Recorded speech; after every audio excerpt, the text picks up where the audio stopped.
Bienvenue dans la série B des années 80. Ce soir, ambiance enfumée, un whisky on the rocks de basse qualité, une liasse de billets crasseux sur notre table, des spotlights, des néons sur scène et surtout, des filles à poil. On fume un gros cigare au pied de l'estrade en matant les stripteaseuses, tandis qu'en coulisses, les danseuses se font éliminer une par un psychopathe jusqu'à ce qu'une flic, Cody, alias Sony, s'infiltre parmi elles pour résoudre l'enquête. Je vous parle d'une production Roger Corman de 1987, signée Catché, Strip to Kill, le striptease de la mort.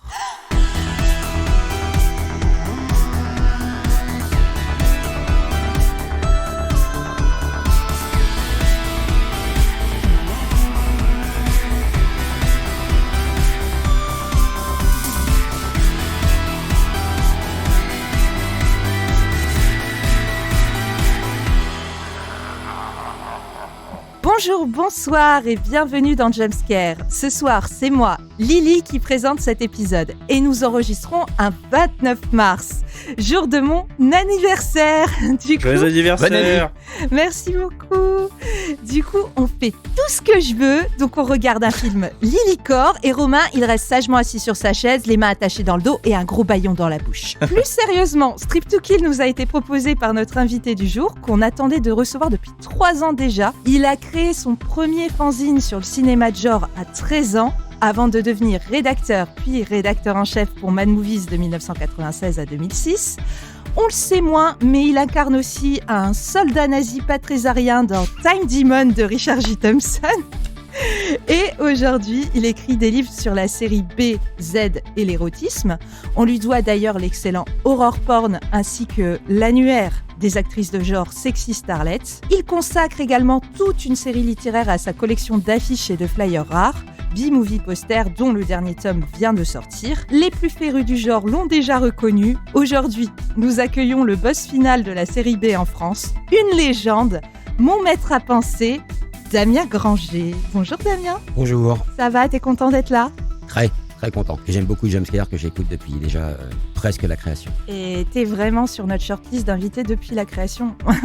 On t'attendait depuis très longtemps. C'est vrai. Et donc ce soir, tu nous as soumis Strip to Kill, le striptease de la mort. Titre français qui nous fait perdre d'ailleurs le petit clin d'œil à Dress to Kill de Palma. Et c'est dommage parce que c'était évocateur. Mais on va en parler, j'imagine. Et pour en parler, je reçois également autour de la table de la team Jumpscare Dario. Salut. Et Mathieu de la chaîne YouTube Le Coin du Bis. Salut. Ça va les garçons ? Ouais. Ça va, on n'est pas beaucoup pour ton anniversaire, elle est bizarre cette soirée. Ouais, elle est bizarre, il y a des stripteaseuses. Vous êtes les seuls à avoir eu le courage de supporter l'ambiance un peu glauque ce soir. Ah, mais on aime bien. Stripped to kill. Good Lord, who do you have to blow to get an air conditioner around here? Hey, I think Killer just peed on my bra. you go on next. I don't have anything to wear. Perfect. He's waiting, and you are the target. Obsession as you've never known it. Terror as you've never felt it. Stripped to Kill, rated R. Bon, on se retrouve aujourd'hui pour parler de Strip to Kill, le premier film en tant que réalisatrice de Catché, qui a commencé sa carrière dès le début des années 80 en tant qu'actrice. On l'a vue vite fait dans Scarface, puis elle a eu des rôles un peu plus consistants dans Psychose 3, mais surtout dans Barbarian Queen, qui est l'une de ses premières collaborations avec Roger Corman. Alors, Roger Corman, on l'a vite fait évoquer il y a très longtemps dans notre épisode sur Slumber Party Massacre, mais pour nos plus jeunes auditeurs qui ne sauraient pas qui c'est, je replace vite fait. Roger Corman, c'était un réalisateur et surtout un très gros producteur de séries B, de films de genre, de films d'exploitation, entre autres. Il a travaillé de la fin des années 50 et presque jusqu'à sa mort, parce qu'il me semble que sa dernière production, d'après ce que j'ai trouvé, c'est 2018. C'est le dernier Death Race, je crois. Et il meurt en 2024. Donc, une carrière prolifique et surtout un cahier des charges et des exigences qui vont certes évolué avec les années, mais qui imposait une forte dose de nudité et de violence. On est dans le racoleur, on est là pour appâter le chaland.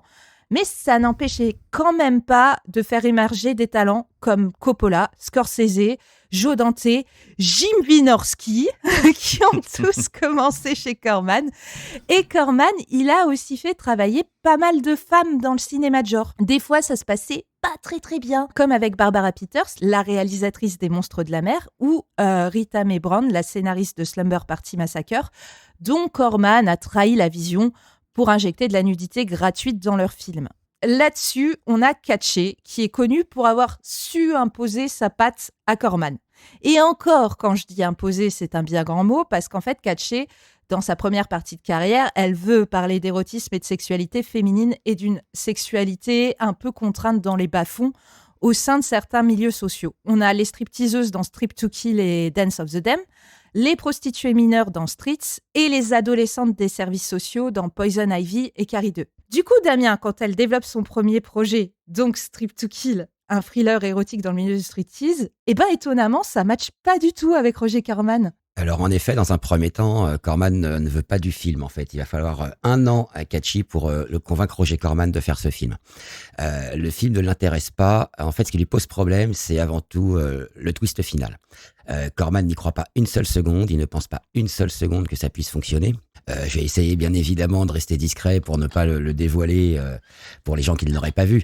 Mais il y a un twist à la fin du film qui est en effet un petit peu particulier, un peu en avance sur son époque aussi, on va dire.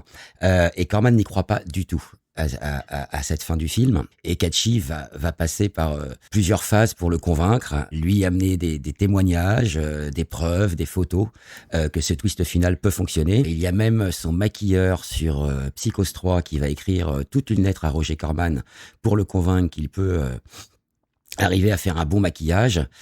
Corman n'y croit toujours pas. Et elle va ensuite aller plus loin puisqu'elle va faire venir certaines personnes dans son bureau pour le convaincre, en fait, que ce twist final peut fonctionner puisque ce genre de personnage existe, on va dire. Et c'est là-dessus que Corman va craquer, en fait, en disant « Sortez d'ici, on fait le film, y a pas de problème, mais sortez de mon bureau. » Ok, pas de problème. Bon, faut savoir qu'il va quand même la rappeler 2 heures après pour lui dire « J'ai réfléchi, je veux pas qu'on fasse ce film, en fait. » Il y croit vraiment pas. Et elle lui dit « Tu peux pas me faire ça. Tu m'as dit oui. On fait le film, on y va. » Aussi parce qu'en effet, ils ont quand même déjà pas mal travaillé ensemble. Elle a joué dans plusieurs de ses films, parce que Katché était donc à l'origine une actrice qui a joué dans plusieurs films, Psychose 3, donc Scarface. Chez Roger Corman, elle a joué dans The Destroyers de Cirio Santiago. Elle a joué dans Barbarian Queen. Elle aime pas faire l'actrice parce que c'est une femme plutôt timide et en plus c'est des rôles souvent très déshabillés et alors ça la met très très mal à l'aise. Déjà, ça la rend encore plus timide et ça la met vraiment mal à l'aise. Et ce qu'elle veut, c'est devenir réalisatrice. Mais elle va quand même réussir à le convaincre et faire ce film. Alors, après, à partir du moment où elle arrive à le convaincre, elle va quand même faire le film qu'elle a envie de faire. C'est-à-dire que là-dessus, il va pas intervenir.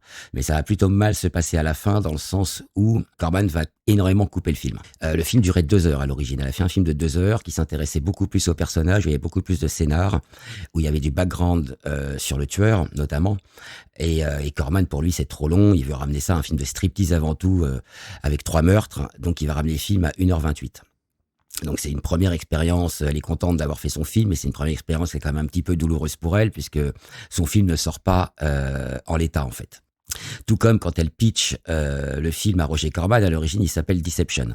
Pour Corman, c'est pas assez commercial, il va donc changer le titre en Strip Me Deadly, puis ensuite ça va devenir Strip to Kill, en effet en référence au Dress to Kill de De Palma, parce que chez Corman, tant qu'on peut imiter d'autres de manière commerciale, on y va. Donc voilà, c'est pour ça que le film va s'appeler Strip to Kill. Mais elle a quand même pu faire le film qu'elle voulait. Et je crois savoir que tu aimes beaucoup ce film pour ta part. Ah oui, moi j'aime beaucoup Strip to Kill. Je trouve que c'est une excellente série B. C'est un film qui a été tourné en 30 jours, ce qui est assez long en fait pour une production Roger Corman, qui avoisine à peu près les 700 000 $ de budget, ce qui est pas mal aussi pour l'époque. La plupart des productions Corman sont un petit peu en dessous. Et je trouve que ça fonctionne plutôt bien. Pour une série B, on est dans le haut du panier, avec cette histoire donc de flic qui rêve d'intégrer la brigade des mœurs et qui va se faire embaucher comme stripteaseuse dans un club de striptease pour pour trouver le tueur. Donc le film se passe dans un club de striptease aussi parce que c'était ce que voulait faire Catchy, c'est-à-dire qu'en fait, elle a eu l'idée du film après avoir été elle-même dans un club de striptease. Et elle a très très envie en fait de rendre hommage à ce qu'elle a vu, puisqu'elle s'attendait à voir un truc un peu vulgose. Et finalement, elle se rend compte que il s'agit pas juste de filles qui se déshabillent devant des mecs qui leur jettent des billets, qu'il s'agit vraiment de numéros artistiques. Et ce qu'elle veut avec Strip to Kill aussi, c'est montrer ce genre de numéro, rendre hommage au côté artistique un petit peu du striptease. Et notamment de tout ce qui est pole dance. C'est la première fois, elle dit au cinéma, et j'ai fait des recherches, je crois que oui, en effet, c'est la première fois qu'on voit des numéros de pole dance dans un film, en fait. Donc il y a pas mal de choses intéressantes dans Strip to Kill. Il y a quand même aussi un film qui, même pour une production Corman, ok, on enchaîne les numéros de striptease, des scènes déshabillées, mais il y a quand même une vraie histoire derrière. Et ce que j'aime beaucoup dans ce film, et notamment dans les premiers films de Ketché, ce qu'elle va faire pour Roger Corman, donc Strip to Kill 2, Streets et Dance of the Damned, c'est qu'elle a une manière intéressante et assez personnelle de filmer Los Angeles, qui est quand même beaucoup moins glamour que la représentation qu'en fait le cinéma à ce moment-là. Elle aime les coins un peu sordide de Los Angeles qu'elle filme de manière assez sinistre. Le Los Angeles de Catché, il ressemble quand même beaucoup plus au New York de la même époque. Ça ressemble beaucoup plus au New York de Ferrara, de Roberta Findlay, de Tim Kincaid. Et ça, c'est un truc qui est très intéressant dans son cinéma et qu'on va retrouver dans les 3 autres films qu'elle fait pour Corman. Alors en fait, ce que j'aime beaucoup dans Strip to Kill, c'est aussi ses influences giallesques. Alors, le giallo, c'est ce genre ce genre italien de film avec des tueurs souvent gantés. C'est pas masqué encore comme dans le slasher. Ils vont être plutôt gantés.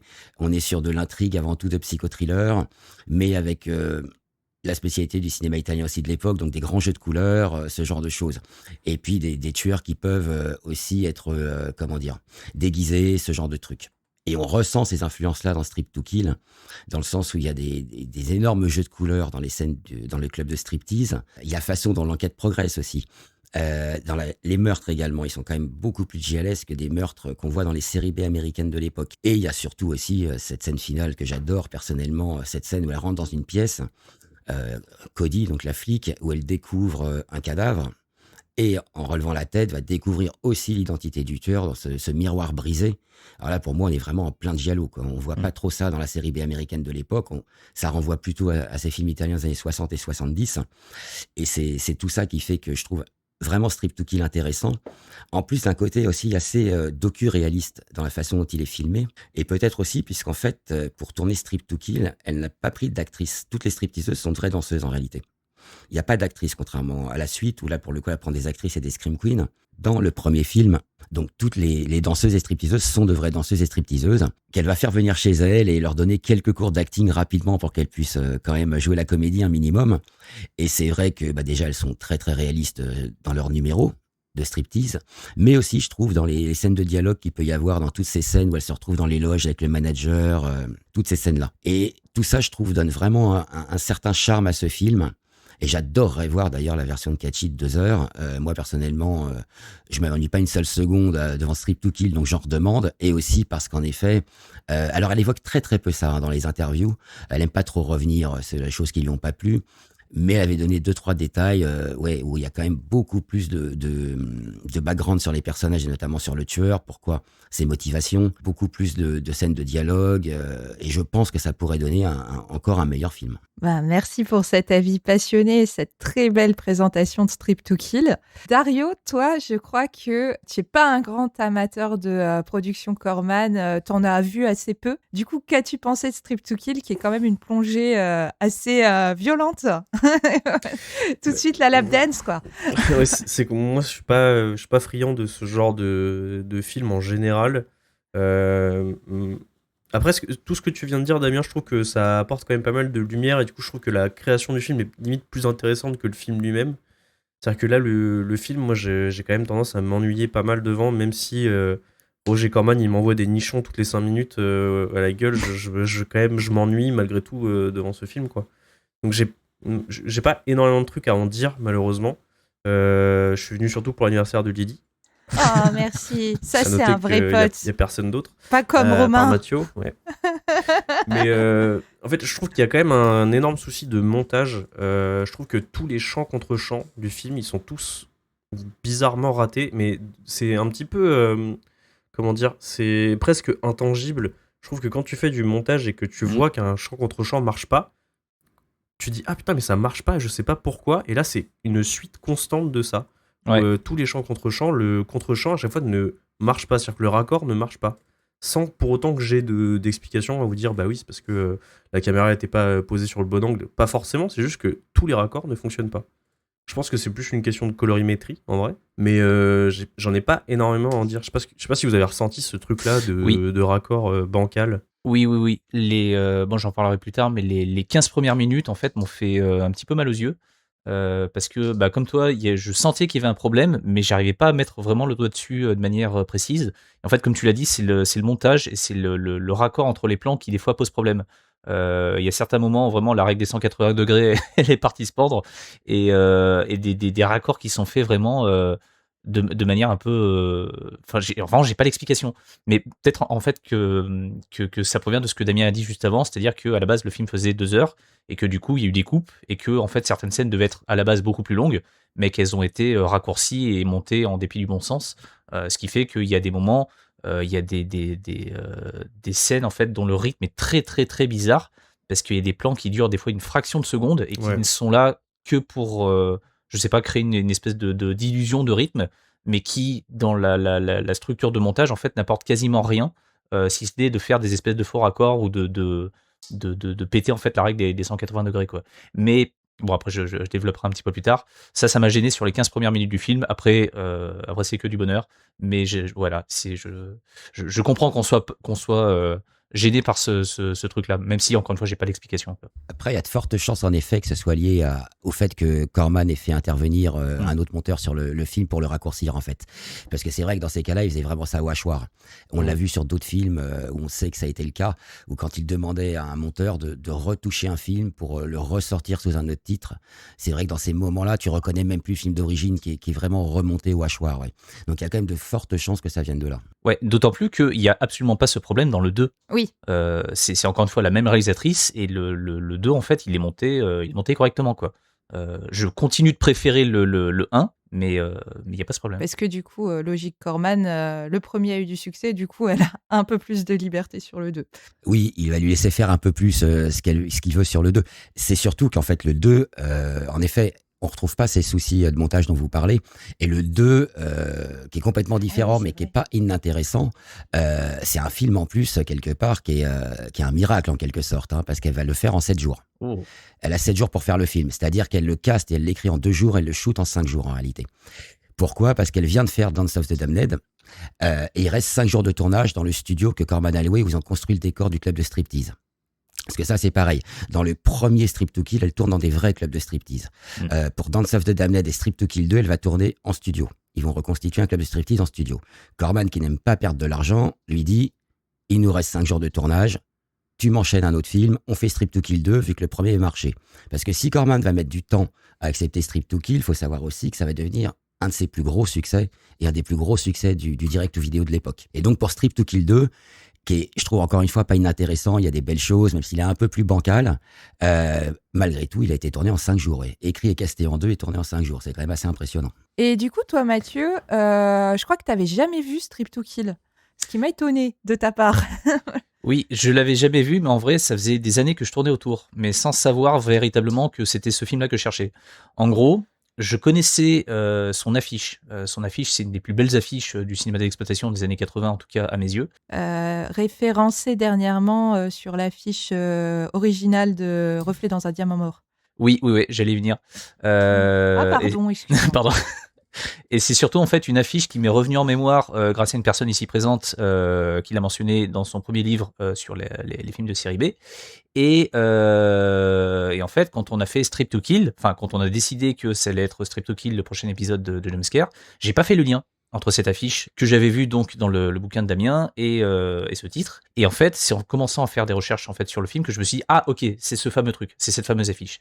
Et comme tu l'as dit, il y a en fait tout ce qu'on aime dans les affiches de cinéma d'exploitation des années 80. Il y a ces fameux yeux, ces 2 yeux en fait qui sont en haut de l'affiche yeux en fait qu'on peut retrouver aussi dans enfin c'est le même système qu'il y a dans l'affiche de Reflet dans un diamant mort de Kate Forzani, la sortie il y a pas très longtemps. Et il y a surtout en dessous un dessin d'une femme qui, au lieu d'être enroulée autour d'une barre de pole dance, est là en fait enroulée autour d'un couteau. Et je trouve qu'en fait il y a tout dans cette affiche qui nous explique ce à quoi on va être confronté, c'est-à-dire qu'on a d'un côté les yeux qui sont là à la fois pour nous expliquer qu'on va avoir affaire à une espèce de film qui est un film de voyeur en fait, qui est un film voyeuriste, et aussi nous dire que il y a aussi peut-être une enquête, il y a aussi peut-être une espèce de whodunit qui va avoir lieu dans ce film, et qui nous invite aussi à ne pas que regarder les stripteaseuses, mais aussi en fait à faire attention en fait aux détails, en fait à l'enquête quoi. Parce que une des raisons qui font que j'aime ce film, c'est pas que les séquences de striptease, c'est aussi l'enquête qui est autour quoi. Et il y a aussi donc ce fameux dessin de la femme en fait enroulée autour d'un couteau, qui nous indique à la fois qu'on va voir tout ce qu'on attend d'un film d'exploitation, c'est-à-dire du sexe et du sang. Donc vraiment cette affiche, je la trouve absolument parfaite. Elle est vraiment très représentative de ce qu'on pouvait retrouver dans les vidéoclubs des années 80, et pour une fois, je trouve qu'elle renseigne parfaitement sur ce qu'on va voir. Après, comme on l'a dit, c'est une des productions Corman, mais qui, paradoxalement, même si ça a été un gros succès, je trouve que c'est pas forcément une des productions de lui qu'on cite en premier. Après, peut-être que je suis biaisé, parce que moi, j'ai découvert le cinéma bis via une production Corman qui était, en l'occurrence, La course à la mort de l'an 2000, un film de Paul Bartel. Comme moi, on a le Ouais, même. évidemment. Et du coup, j'ai été marqué par ce film-là, mais peut-être qu'après, j'étais trop jeune, en fait, pour aller me balader dans ce coin un petit peu obscur des vidéoclubs de mon enfance, où justement, il y a des films comme Strip to Kill. J'étais un petit peu plus orienté vers les films d'action, ou les films d'horreur un peu plus soft. Mais voilà, je sais pas pourquoi, en fait, j'ai mis tant d'années à enfin visionner ce film. Alors, vraiment, il y a tout qui criait, mate-le, quoi. Mais voilà, donc c'était enfin fait il y a quelques jours en arrière. Et comme je disais tout à l'heure, donc les 15 premières minutes sont un petit peu compliquées dû à ces soucis de montage qu'on a déjà mentionnés. Mais une fois ce truc-là passé, je me suis retrouvé face à quelque chose qui était bien plus qualitatif que l'idée que je m'en étais faite. En gros, le film arrive rapidement, malgré son souci de montage, à trouver paradoxalement un rythme entre les séquences de striptease, qui sont parmi les plus les meilleurs en fait que j'ai pu voir dans un film, et les séquences d'enquête où là on est sur un truc de whodunit, et je trouve ça vraiment plutôt bien fait, dans le sens où jusqu'au moment de la révélation, jusqu'au moment du twist dont parlait Damien, je n'avais aucune putain d'idée de qui était le tueur ou la tueuse. Voilà. Et ça, je trouve que pour un film de série B, c'est quand même plutôt bien fichu. Et en fait, il n'y a pas de. C'est pas forcément grossier. Alors après, un des soucis du film, c'est ces personnages qui sont parfois un petit peu caricaturaux entre le duo des flics. Là, je les trouve pas forcément très très bien écrits. Enfin, c'est plus l'univers en fait qui m'intéresse que les personnages principaux du film. Les acteurs sont pas forcément extraordinaires, hormis les stripteaseuses qui là pour coup sont pile dans le truc. Mais après, je trouve que plus que ces acteurs ou l'histoire en fait qui est racontée, même si encore une fois elle est intéressante avec ce côté qui c'est qui a tué quoi, c'est vraiment l'univers et l'ambiance du film qui font que au bout d'un moment, malgré tous les problèmes qu'on a cités précédemment, en fait il emporte l'adhésion. Tu l'as dit Damien, en fait le film est extrêmement bien éclairé. La référence en fait au giallo, elle saute aux yeux en fait si on aime un minimum le cinéma italien des années 60-70. Et oui, on est effectivement dans un truc qui a un côté très Hollywood Night en fait avant l'heure. Moi j'ai pensé en fait à ce truc-là pendant toute la durée du film. C'est que on est face à une espèce de cinéma d'exploitation qui ne s'excuse en fait à aucun moment d'être du cinéma d'exploitation, et qui par moment, tout à l'heure tu citais Abel Ferrara, moi je pensais à William Lustig, dans le côté vraiment extrêmement ouais. travaillé, en termes d'éclairage. Chez Lustig en fait on est souvent dans une espèce de New York très sale, très crasseux, où en fait la couleur violette notamment est assez présente. Et là en fait on est dans un truc assez similaire, avec j'allais dire on aurait quelques années d'inverse, non c'est contemporain, OS 87. Bref voilà, donc on est dans une espèce de film d'exploitation qui annonce d'une certaine façon pas mal de films de striptease qui vont arriver après, notamment Striptease de Demi Moore, qui est 1000 fois moins réussi, je trouve, que ce Strip to Kill, malgré le fait que qu'il y a eu beaucoup de publicité à l'époque, je me rappelle, pour Striptease avec Demi Moore, je crois qu'il date de 96, et le résultat Oui, c'est ça. était vraiment, vraiment pas bon. Et s'annonce aussi d'une certaine façon ce qui est, à mes yeux, le chef-d'œuvre du film de striptease des années 90, qui est Showgirls, qui date de 95, qui pour le coup en fait est infiniment plus réussi. Mais bref, voilà, ce que je retiens en fait de ce film, c'est que c'est une très bonne surprise et que malgré tous les petits soucis d'écriture ou de montage liés, enfin, en tout cas on le pense à des soucis de production dus au fait que Corman mettait son nez un petit peu partout. Le résultat est infiniment supérieur à ce que j'imaginais. Et pour une fois, en fait, l'affiche d'une série B de Vidéoclub des années 80 est conforme à la promesse qu'elle faisait.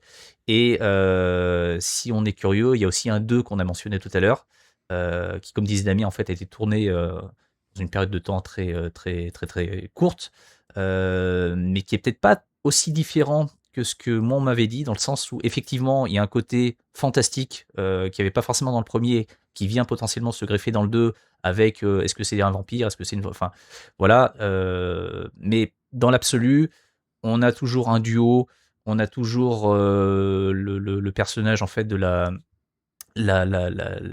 meuf dans le commissariat là, qui s'occupe de faire fonctionner un PC qui marche pas.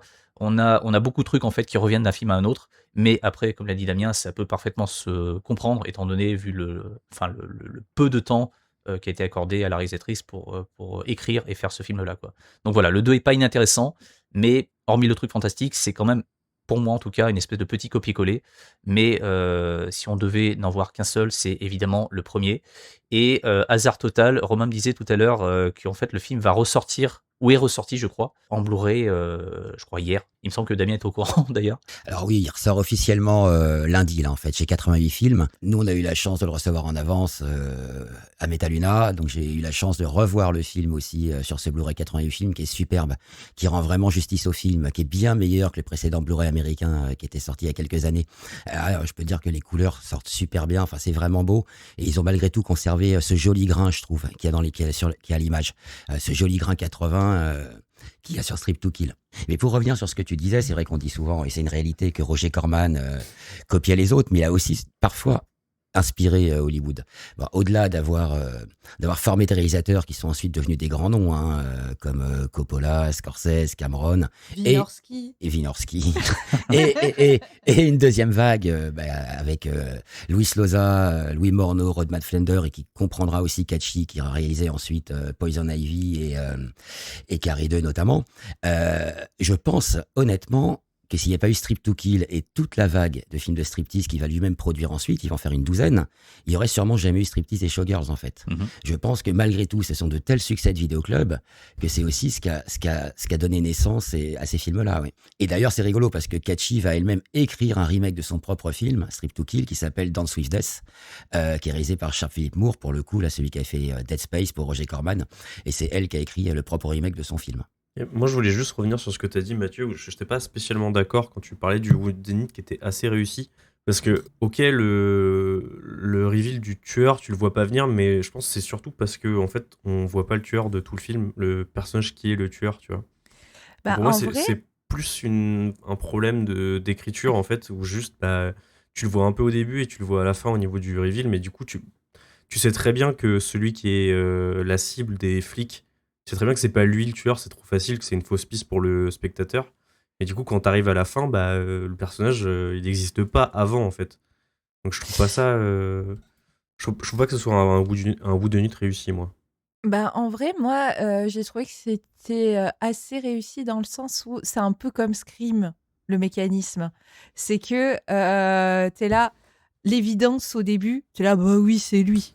Voilà, et dès le début, tu vois, quand tu le vois, ce perso, tu te dis, ah, c'est sûr, ça va être lui. Voilà. Et finalement, en fait, le film t'emmène dans tellement de fausses pistes, mais elles sont tellement probables, qu'en fait, quand tu te rends compte du twist final, et c'était plus si évident que ça à la fin. Tu vois, donc je trouve que ça fonctionne quand même. Mais je comprends ce que tu veux dire, mais en même temps, ça, c'est un peu hérité du giallo aussi. Dans le giallo, tu as des personnages qu'on voit assez peu qui s'avèrent avoir une importance plus, Mais c'est plus plus que là, on le importante, voit deux fois, quoi. plus dans forte tout à le la film. fin, quoi. Oui, C'est plus ça. mais après, je pense que ça vient des coupes. Hein. Qu'est-ce que t'en Oui, penses ? après, on revient toujours au même souci, hein, mais s'il manque 40 minutes... Surtout qu'elle avait dit dans une interview qu'il y avait quand même beaucoup plus de background sur le tueur en fait. Mm. Mais bon, après on est censé juger du film qu'on voit et pas du film qu'on Oui, n'a bien pas sûr. vu et qu'on fantasme en quelque sorte. Et toi, tu trouves que c'est un whodunit réussi, Damien? Oui, moi je trouve aussi, je me suis bien promené aussi à ce niveau-là. J'aime beaucoup la façon dont l'enquête progresse, cette manière qu'elle a de reprendre ce vieux filon d'amener des personnages, on est persuadé que ça va être eux alors que ça sera pas du tout eux.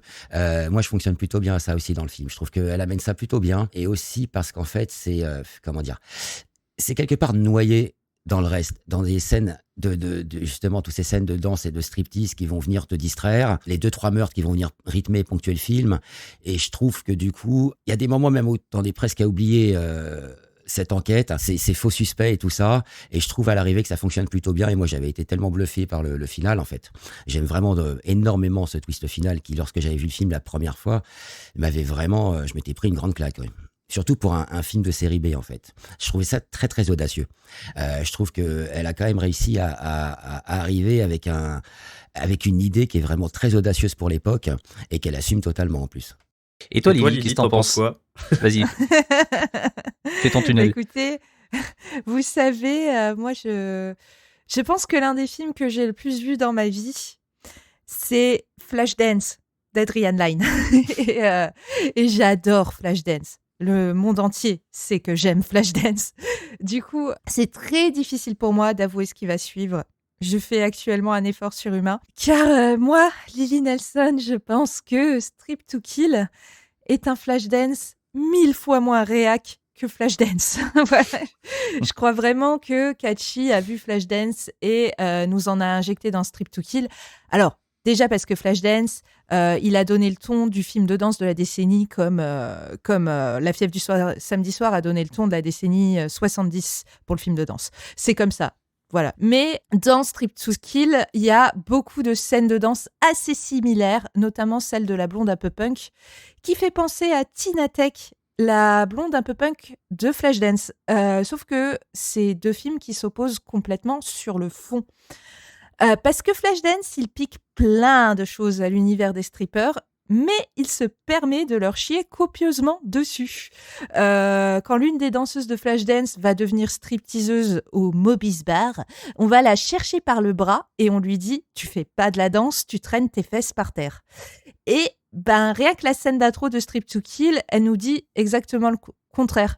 Comme le disait Damien, ce sont très beaux numéros striptease, de vraies performances d'artistes, de femmes qui aiment ça et qui, dans la diégèse, n'ont que ça finalement dans leur vie. Je trouve qu'on sent que c'est une femme elle-même artiste visuelle qui filme ces scènes. Et c'est pour ça que ça m'énerve vraiment qu'on s'arrête uniquement sur l'aspect racoleur du film, en mode c'est un truc Corman avec des nichons, donc c'est forcément misogyne et nul. Alors, évidemment que les corps féminins dans ce film sont sexualisés, le striptease, c'est un art de l'érotisme. C'est fait pour être regardé. Mais la mise en scène de Katché, évidemment qu'elle met en valeur l'érotisme des performances, mais aussi leur beauté. Finalement, même si on souligne dans la diégèse du film, encore une fois, la longueur du plan nichon, et là, je crois qu'elle fait un petit pied de nez à son producteur, mais parce que y a un mec au début qui chronomètre la durée que la stripteaseuse, la durée que met la stripteaseuse à montrer ses seins. Donc même si on souligne cette longueur du plan nichon, le plan nichon dans sa mise en scène, il vient finalement assez tard parce qu'il y a un vrai regard artistique sur la performance. On n'est pas là uniquement pour la nudité. Et puis bon, ça parle à mes petits j'y arrive pas aujourd'hui. Et puis bon, ça parle à mes petits kinks perso, parce que c'est très clipesque, néon années 80, les halos de lumière dans la lentille, un peu à la Fulci, j'adore. Et pour en revenir à Flashdance, je trouve aussi que Strip to Kill est bien plus honnête. Flashdance, il est hypocrite. Il dit danseuse pour ne pas dire stripper et il veut décrire les mêmes personnages, mais d'une manière finalement très proprette.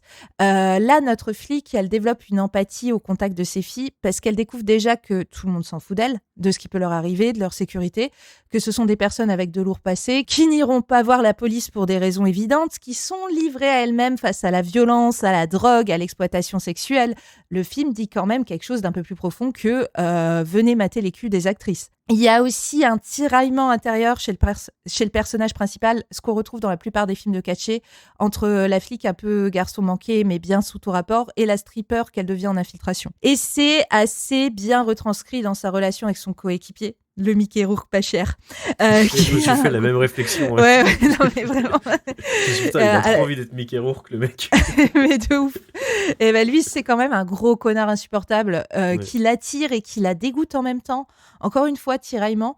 Et ce mec, en fait, il la pousse à s'infiltrer chez les strippers de manière très perverse pour la foutre à poil et se moquer d'elle.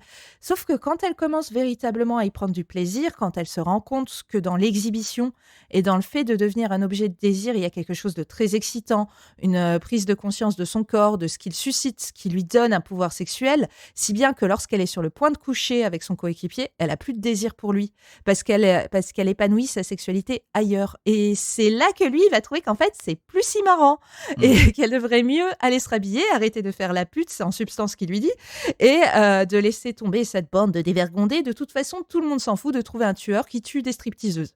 Bref, une belle image du patriarcat et de la culture du viol. Je suis même un peu déçue qu'elle finisse avec lui, même si le scénario essaye de le faire se racheter à la fin. Donc c'est un film que je trouve beaucoup plus profond qu'il n'y paraît. Et c'est audacieux pour une série B, encore une fois. Et encore là, je n'ai abordé que l'aspect striptease.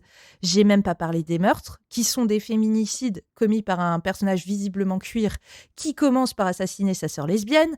Puis, il y a aussi une réflexion sur la psychophobie, puisqu'on va accuser un homme avec des problèmes mentaux et un handicap juste parce qu'il paraît bizarre. Et on le fait vraiment apparaître comme une victime apeurée. Katchel le filme sciemment comme une petite chose fragile, jamais comme un psychopathe. Mais je vais m'arrêter là, sinon il y en a pour 1000 ans.